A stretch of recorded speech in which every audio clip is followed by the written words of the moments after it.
nadot na kong karua akachelo ida gando ko lo hitluk mi suan buchi siang lo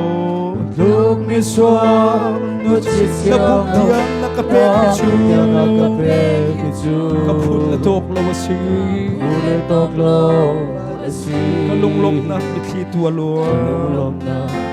mithi tu along alia na nga dito na kasang kolong o kapong himay kagyang ipining lo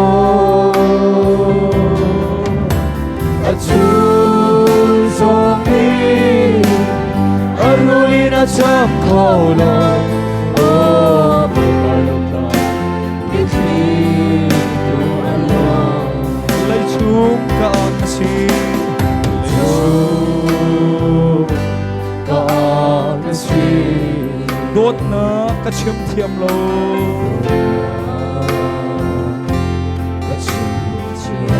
chucha katap zum zang chucha katap zum zang katin lung le karuan nak chu katin lung le karuan boy pau na kamhudi ko nang malay du le dot mi adang ka ngay sim sim lawe sim sim velawe alia na nga mino na katang kaulong o kapong himay kagyang ipining lo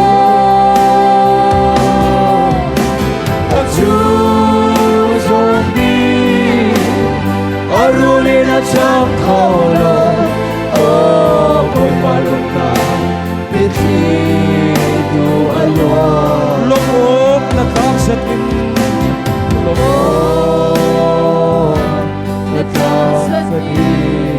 lom siyam han matiyam lo lom siyam matiyam lo pusungin kong to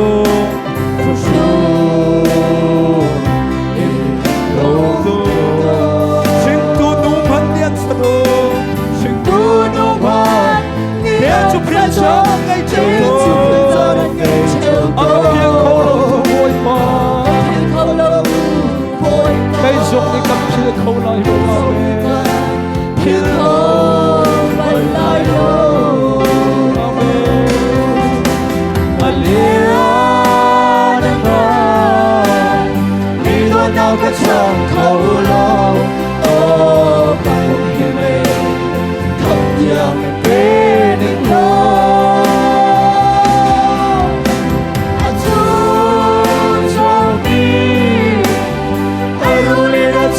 kolong o pagkalong na mithi tu along kolay minumchu kolay minumchu mitha cha dunan pe mitha cha miding cha pumat pe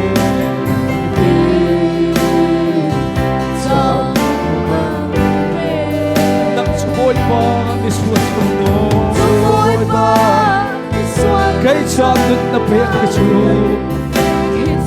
karuan hak ni apan kolo visual do tu patiyan sisu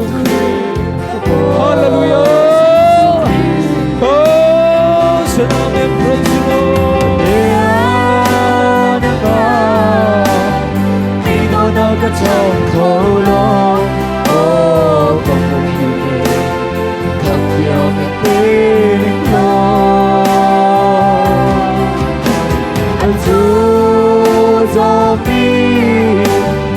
aruli na siyang kolong o pagkalong na